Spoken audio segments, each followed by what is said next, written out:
So again, you guys are here today for the NILRC webinar, Evaluating Sources, and you'll be hearing from Jennie Archer today from Sandburg College. She's a part of the Information Literacy Committee, and my name is Amy Jo Calkins, and I'm part of the Professional Development Committee.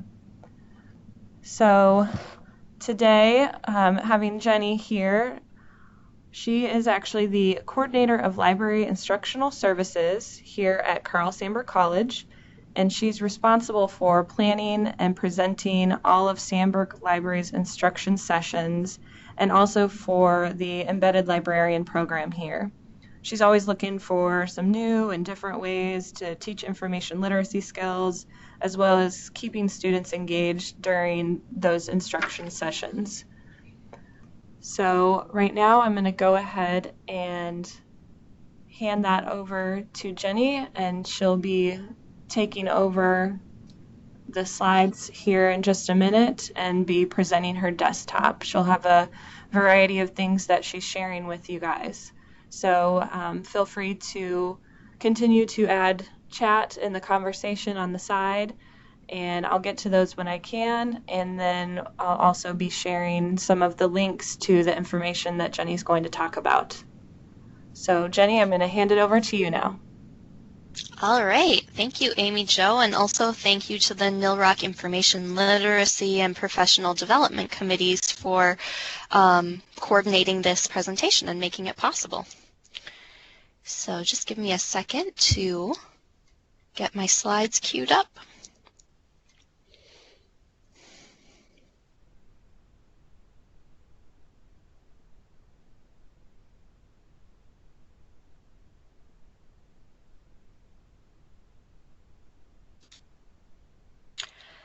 Okay, so the focus of this webinar is really focusing on how can we integrate evaluating sources into a one-shot that's already way too full. Is everybody able to hear okay?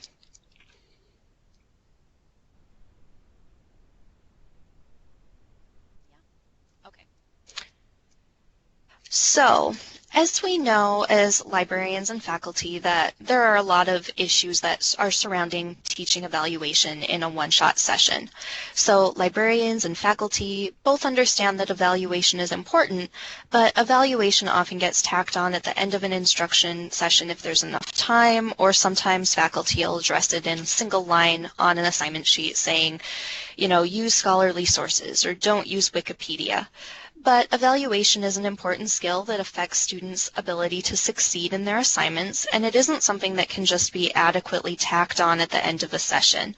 Evaluating sources requires critical thinking skills, and just telling students to use scholarly sources or not use Wikipedia doesn't necessarily do a lot of good if students don't know what a scholarly source is, or why they shouldn't use Wikipedia, or even how their teacher is defining terms like credibility or scholarly, since different people define those terms differently.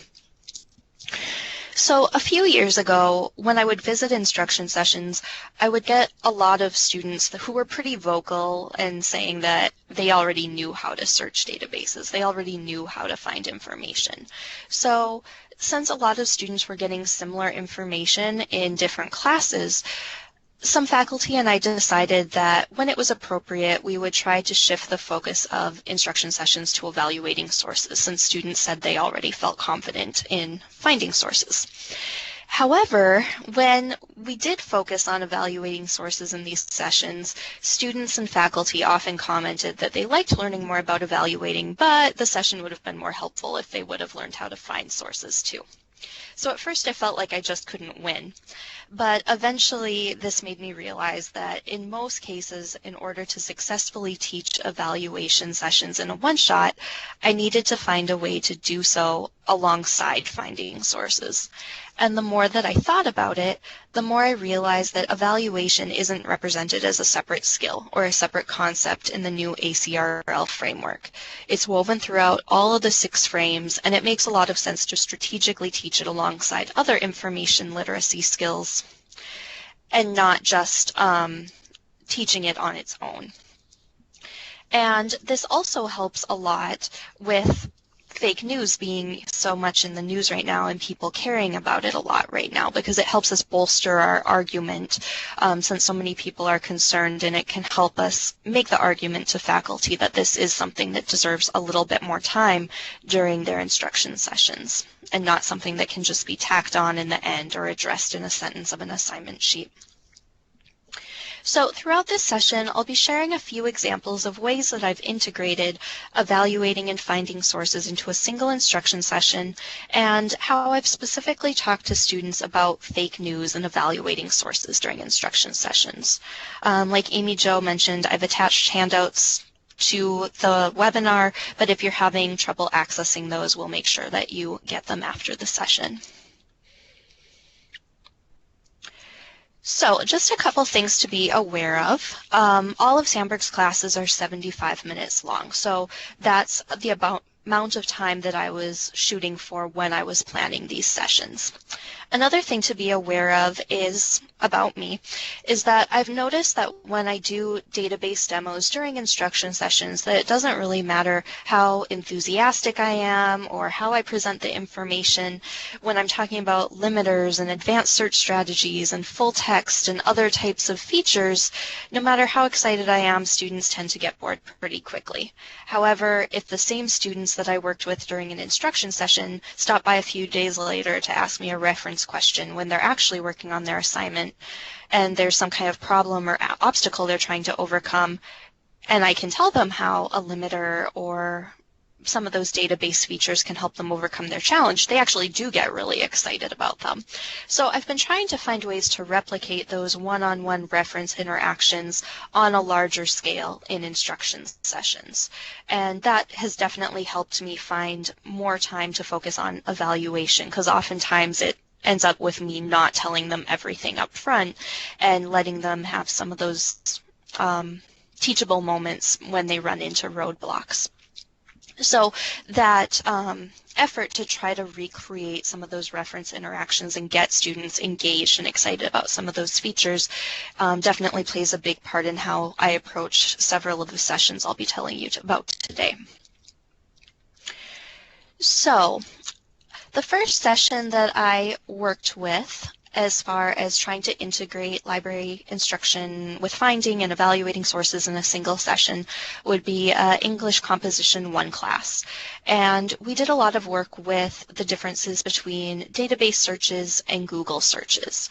In this class, the teacher wanted them to use credible sources, but she didn't really care if they got them from a database or a newspaper or a magazine or a website, just as long as they were credible. So we spent a bit of time at the beginning of class discussing the different types of sources that would be appropriate for the assignment and why popular sources would be better than scholarly peer-reviewed sources for their specific purposes. I had a handout that I gave them, and let me cue that up. And it included some evaluation questions on it about who authors are and who publishers are, what the purpose and content of the source is, objectivity, point of view or bias, timeliness, and suitability, typical types of evaluation questions. So they had those in front of them. I showed students how to find the databases, and then I asked them to do a keyword search for their specific topic, identify the type of source, and use those questions on their handout to identify whether it was credible or not. Rather than just turn students over and have them do that, I modeled how to identify the source type, who the author publisher is, what the purpose, context of the source is, timeliness, point of view, all of those things. So students knew where to look in the database for that information. And as we were doing this, students really quickly noticed that all of their results were scholarly sources, because at Sandburg we have scholarly peer-reviewed as just a default setting in our EBSCO Academic Search Premier database. So they noticed that, and they asked how to find sources like magazines and newspaper articles in EBSCO. So I showed them how to uncheck the scholarly peer-reviewed limiter. In some cases, depending on their topic, scholarly sources were still the first ones listed. So then I showed them how to limit by source type. And students were really excited about this, and they were engaged, and they were asking questions about how to use limiters because they were learning about them in the context of an authentic problem that they were having as they searched. So after they had a chance to search and look over their library databases results, I asked them to do the exact same search in Google and then identify the type of source and whether it was credible. And I had another worksheet that they used in order to do these steps. So I have a section here where they can record how many search results they got in EBSCO Academic Search Premier, how many they got in Google, what types of sources they found in EBSCO, what types of sources they found in Google, and then sections to write notes on the first 3 search results they found in EBSCO and Google, and whether they were credible, whether they were appropriate for the assignment, why or why not, those types of things. So especially when we got to the Google section, students started asking a lot of questions about how to handle situations when an author or a date wasn't available for a source. So that was a good opening for discussions on how to weigh missing information when evaluating sources and deciding whether it's credible. Then, after that, we went over their general findings and observations, and students noticed that the most credible information on Google was similar to what they found in databases, like newspapers and magazine articles, and that it was easier to find and evaluate information quickly in a database. But they also noticed that there was a lot of good information on Google that wasn't in databases, like organization websites, for example. So hopefully that will carry with them and help them understand where they need to go for each type of source that they're looking for throughout the research project, throughout college, and throughout their assignments. So another thing that students mentioned after their searches is that the keywords that they entered, when I just told them to type in their topic and do a search, didn't necessarily give them the types of sources that they were interested in. And they asked how to focus their searches, which I was really excited about because usually students aren't that enthused when I try to talk to them about advanced searches and usually don't ask me to show them more about it. So I explained that they had just done pre-research, and that's an important step when identifying the information available and the best way to search for it, and that now that they've done pre-research and they know what worked and what didn't work for them, that they need to refine their keywords, possibly add more keywords, or maybe even change the keywords that they were searching. And on first page of this handout or worksheet that I gave them, I had a research plan for them. So they could type in their topic, they could type in their research question and identify keywords, and then they could come up with broader, narrower, or alternate keywords or synonyms that would work for that. And this worked really well for students, and they really quickly took to identifying their keywords, coming up with alternate keywords, and most of them seemed very happy with the results that they got when they used those new keywords and tried multiple keywords in their search. And they were really excited to try them because they realized that just searching that one keyword wasn't getting them where they needed to go, and they really wanted to learn more about that after they had done their initial searching. So that's what I did in the English Composition 1 class. The other class that I worked with specifically about integrating finding and searching is a social psychology class. And when I talked to the instructor before we did this session, she told me that one of the issues that she has with the assignment is that even though students are told to use scholarly sources, they often use popular sources like magazines and newspapers and websites instead of more academic sources. So one of our primary goals for this instruction session was not only to tell students what scholarly sources are and where to find them, but also help them understand why they needed to use them, and that different types of sources provide different types of information. So again, we spent time at the beginning of the session discussing what makes a source authoritative and why scholarly sources were the most appropriate for the assignment. I also had a handout for them, and this is on the back page of the Evaluating Sources Credible versus Scholarly attachment that you have. And it's just a chart that breaks down what different features of scholarly and popular sources look like authors and editing and language and appearance and things like that, to give them a specific tangible list of what they should be looking for features in each type of assignment. So next I showed students how to actually find the databases, and I gave them a citation of a scholarly article to look up in the database. I didn't tell them how to do it, I just gave them the citation and told them to find it. And most of them were able to do this pretty easily. They used advanced search features to type in the title, sometimes the author, and they were able to pull it up pretty easily. They figured out how to find the full text, all of that stuff that I usually cover in order to actually help them find those assignments for their research. But just by giving them the citation, they were able to retrieve the source, find the full text, do a lot of that stuff on their own without help. I also gave them a citation for a website on the same topic, and they were asked to explain which source was the most appropriate for their assignment and why. And I asked them to answer the following questions. So, who is the audience for each of the two articles? What's the article's purpose? How detailed are the articles? Which article would be the most useful as you design your project? And most students struggled a little bit to identify that the database article for this specific class was written for a medical professional who was treating a patient, and the website was written for the patient or their family and friends to read. Because of those differences in audience, the database article was a lot more technical and detailed, while the website was a bit more general. So, for example, the website discussed attending a positive psychology program or support group as a good way to cope with an issue, while the database article actually explained how to plan a positive psychology group and the theories behind the decisions being made and things like that.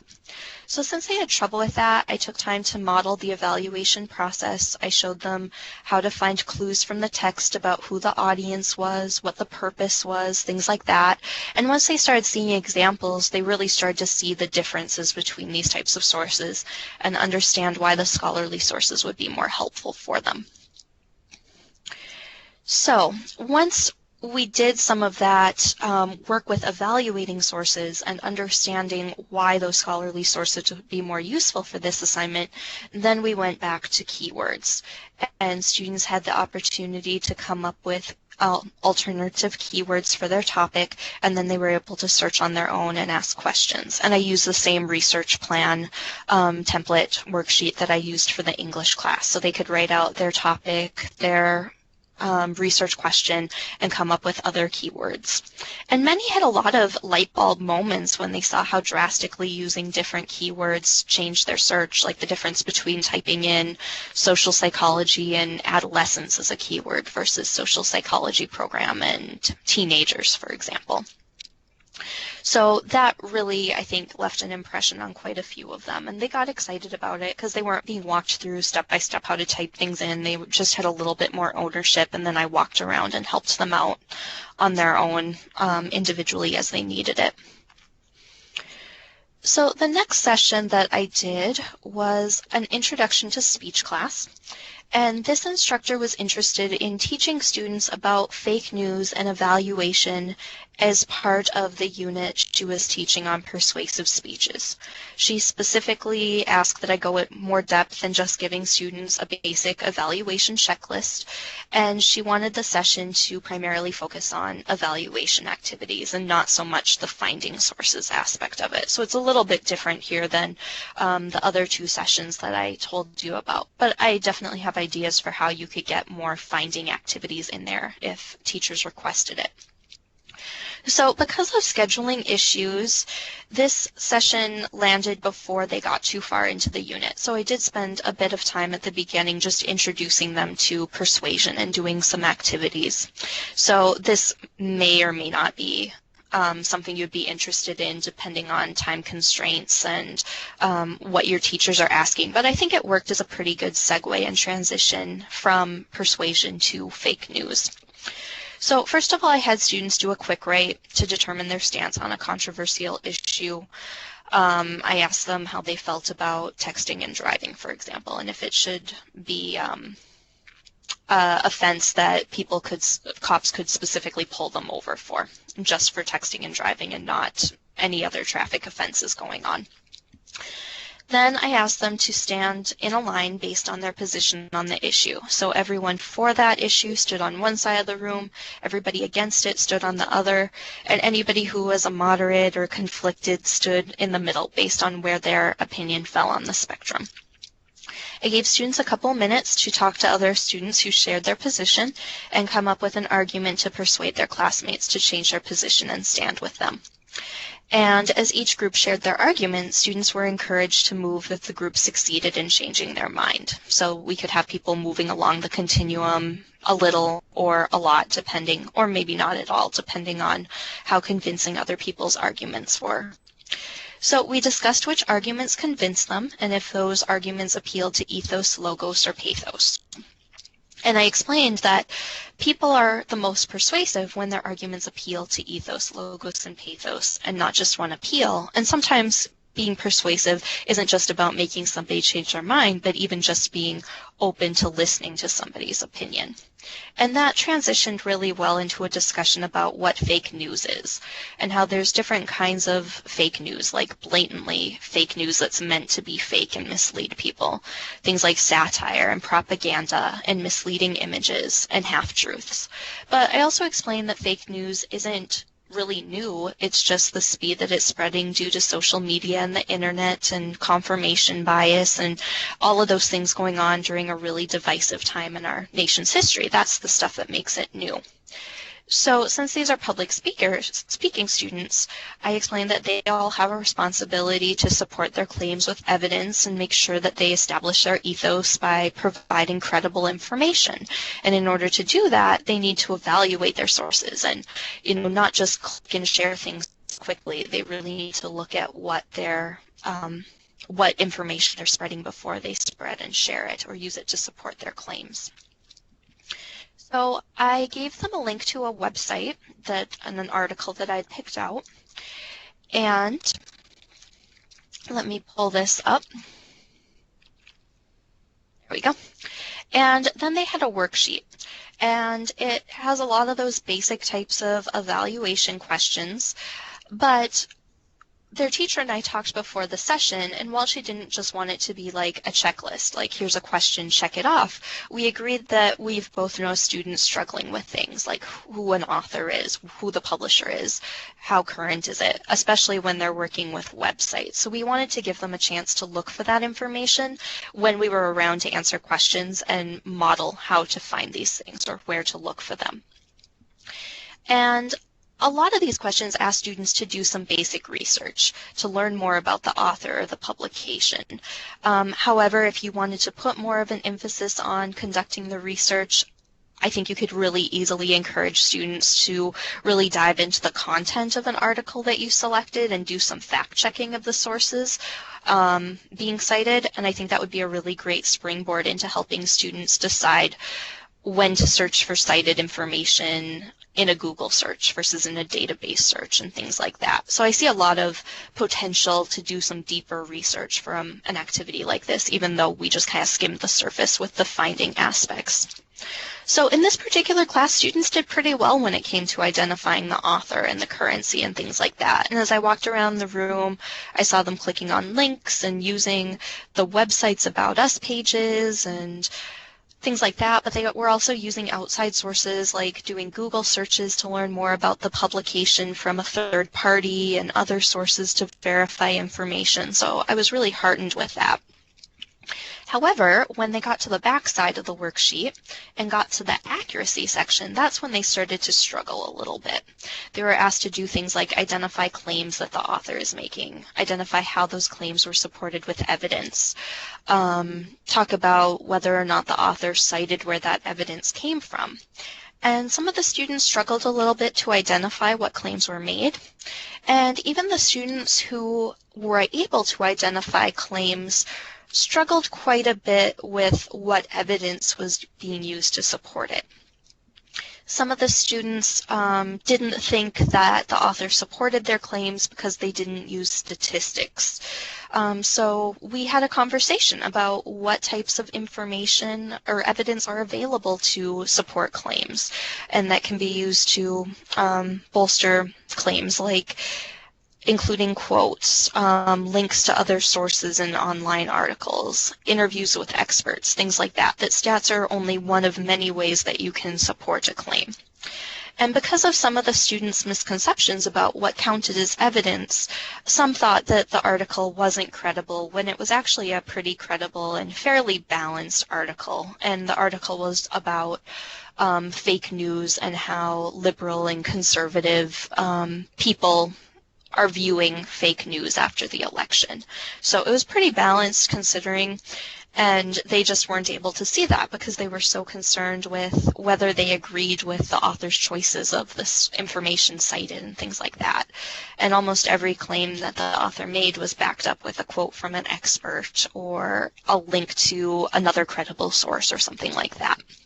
So that was a really good conversation that I think sparked students' interest quite a bit. A few weeks after this session, the speech teacher came and told me that one of the students had actually done a persuasive speech on how people needed to be more careful about fake news. So it was good that it resonated with at least one student in the class. So in addition to that handout or worksheet, I also gave them a handout that had information about avoiding fake news. So I got a lot of this information from articles that I read and a webinar that I also attended a couple months ago that I'll talk about on the next slide. So it just gives a lot of basic things to look for, like what types of websites to search or what types of things to avoid, kind of warning signs and red flags that you've probably heard before.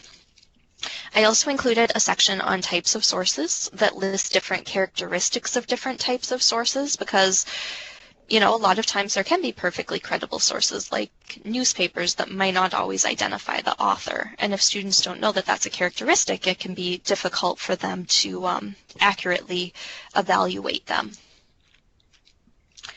And then on the back page, I also gave them a list of sources to consult. There's some databases we have at Sandburg that they could use, but I also listed some websites that I thought were really useful, like allsides.com and All Sides Dictionary, that might help them as they're looking for things from different viewpoints, and a couple different fact-checking websites that they could use to verify information that they come across.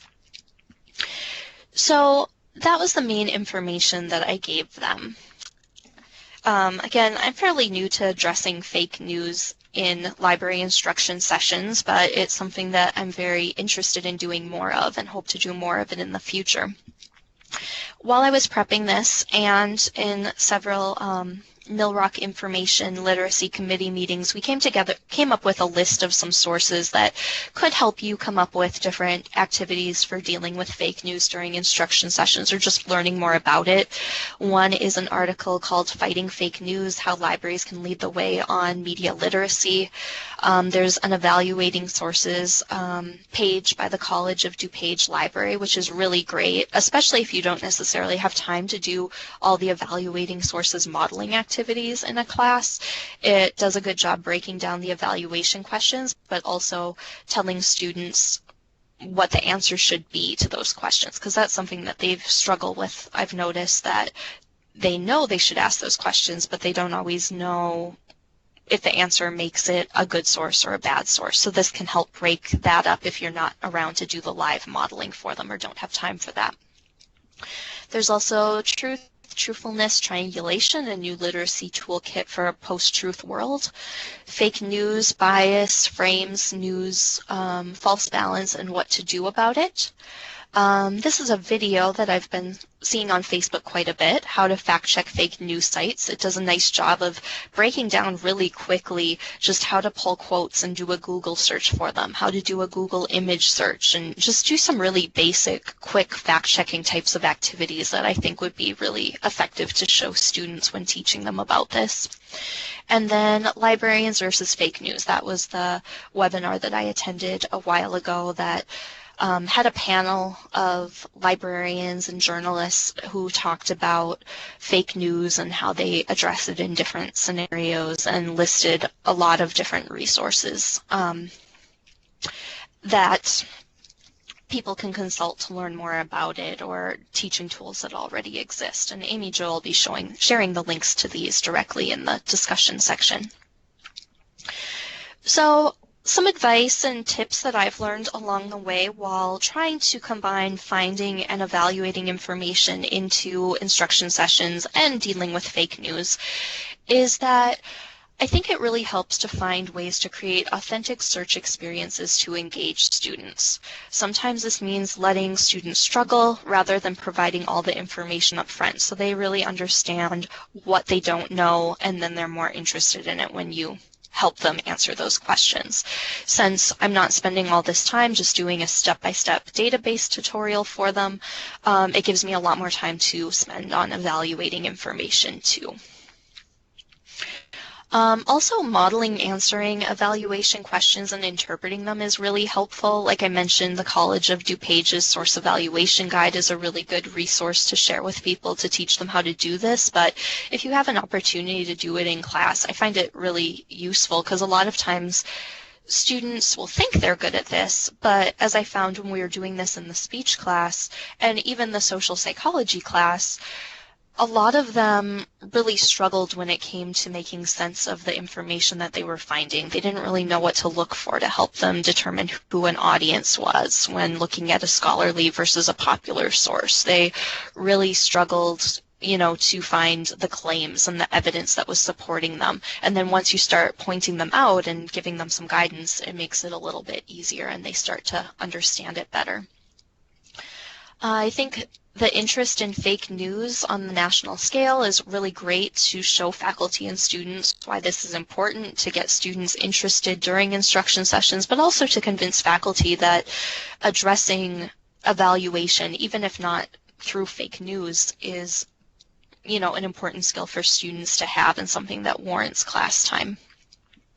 Appealing to students' credibility always helps, explaining that they need to be taken seriously, and that's not going to happen if they don't use reliable sources. Especially when I work with nursing students, I often tell them, you don't want to be using the same sources that your patients would be using, and that tends to resonate with them quite a bit. And then lastly, I think it's helpful to encourage some degree of skepticism while evaluating sources. We don't want students thinking that they can just take everything out there at face value. But I also think that it's useful to warn them against being overly skeptical and having confirmation bias. So, for example, when I was working with the Introduction to Public Speaking class, some students were so concerned with whether or not they agreed with the article as far as content, but also agreeing with the decisions that the author had made, that they didn't have statistics to back things up, that instead they used quotes and articles and, other things like that, that they just weren't really even paying attention to the information provided and whether it was accurate. They were so busy judging the choices that the author had made that they weren't really paying attention to anything else. So I think striking a balance there between being skeptical and being open-minded is probably a good thing to reinforce when we talk to students. So, with that, I'm going to open it up for questions. And we have a little bit of time here, so hopefully you have some good ones. Thank you, Jenny. That was a great presentation. I'm sorry to anyone tuning in that we've had trouble sharing those documents that Jenny was talking about, but again, we will have those available once I email the listserv with not only the recording of this webinar, but all the documents that Jenny mentioned, as well as another full, complete list of all of these links that she had available as well. We'll wait just a little bit longer to see if there are any questions that come up.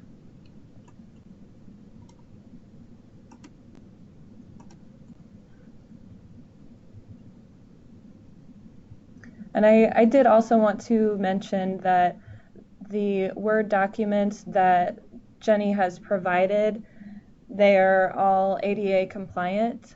So that helps with that extra step of sharing that information with students as well.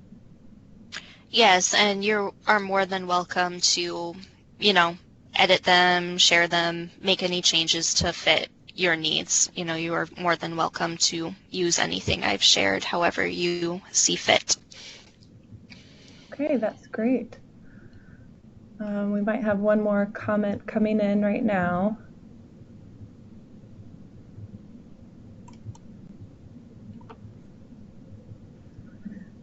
Jennie, did you have a reminder for the repository? Yes. This is a good time to talk about that while people are typing their questions. The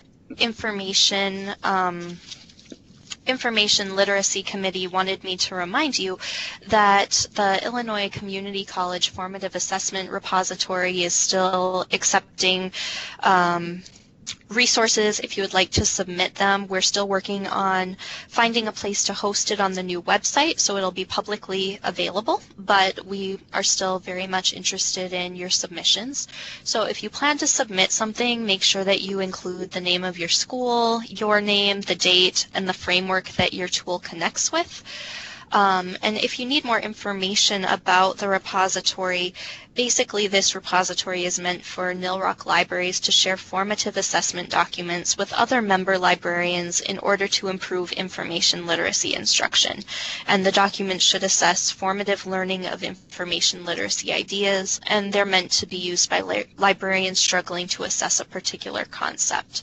So if you have anything to submit, make sure you include that information at the top, and then to submit it, you can go to the website, drop it to me, /NILRC assessment repository. The password for that is NILRC, and then you can drag and drop your submission into the box or click upload to add your file. And if you have any questions about the repository or submitting things, you can definitely contact Brian Clark with with those questions.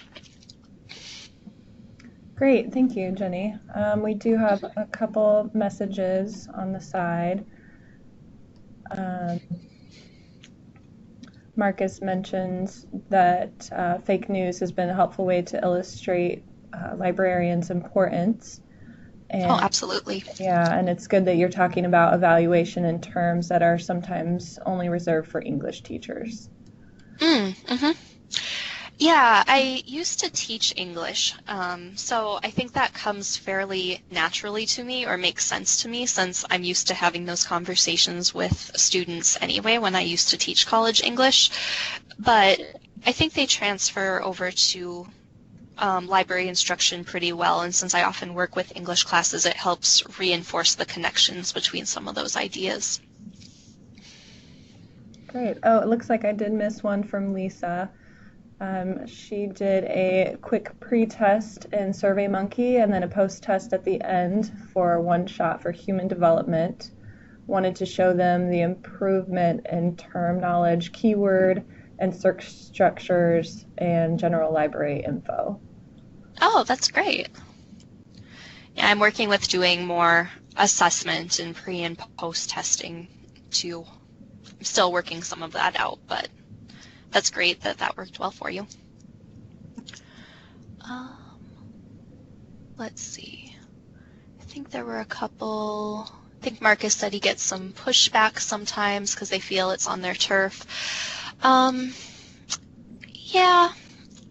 Sometimes I get that sometimes from faculty, but for the most part, I've been working with our English faculty for going on 3 years now, and I work pretty closely with them, and a lot of times they like students to hear that information from somebody else besides them, so it gets reinforced. So I haven't had too much pushback. Usually it's people that I've worked with before who are interested or invite me to come and talk about fake news, so that helps. I'm hoping to do more with fake news during workshops this coming fall, and possibly inviting some faculty to be involved in part of that with me. So hopefully that helps everybody feel included in the conversation too, because I think getting interdisciplinary ideas about fake news and how different disciplines evaluate news would be really interesting, since not everybody sees things the same way or measures authenticity in the same way or authority in the same way. Yeah, and it looks like Lisa shared her assessment tool on here. Awesome. Thanks, Lisa. She shared her email, and she will share that with anyone. Marcus built a post one-shot assessment tool, so he was hoping to have some other ideas. And Lisa was curious if there were any other tools that people are aware of other than SurveyMonkey to do a pre and post test.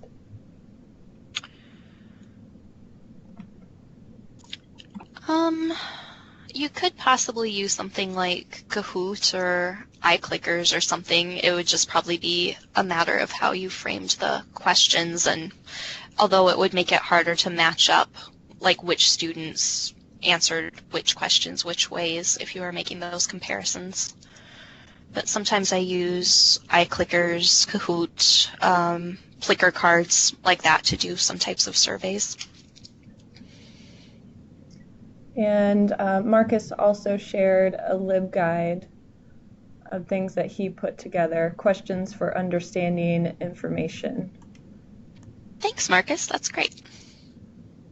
And we can compile all of this to add as well with Jennie's information, anything that we're gathering from the questions here.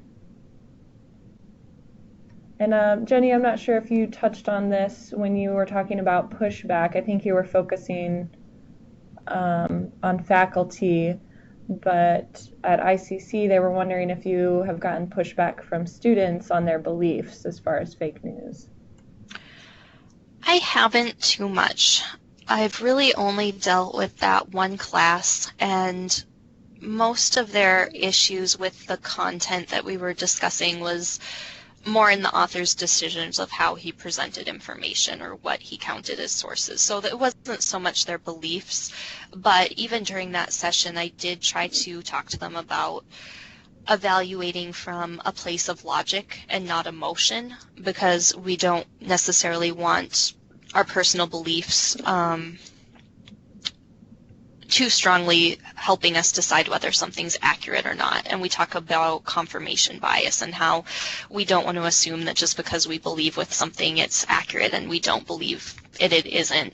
And I think that conversation near the beginning of that conversation really helped with some of those issues. And I picked a fairly tame topic. We just did a demo on an article about fake news and how different parties were responding to it. So I think that helped too. I didn't pick anything overly controversial. And then when we did the activity at the beginning of class too, I mentioned that when they were talking to each other and trying to persuade each other, they needed to do so respectfully.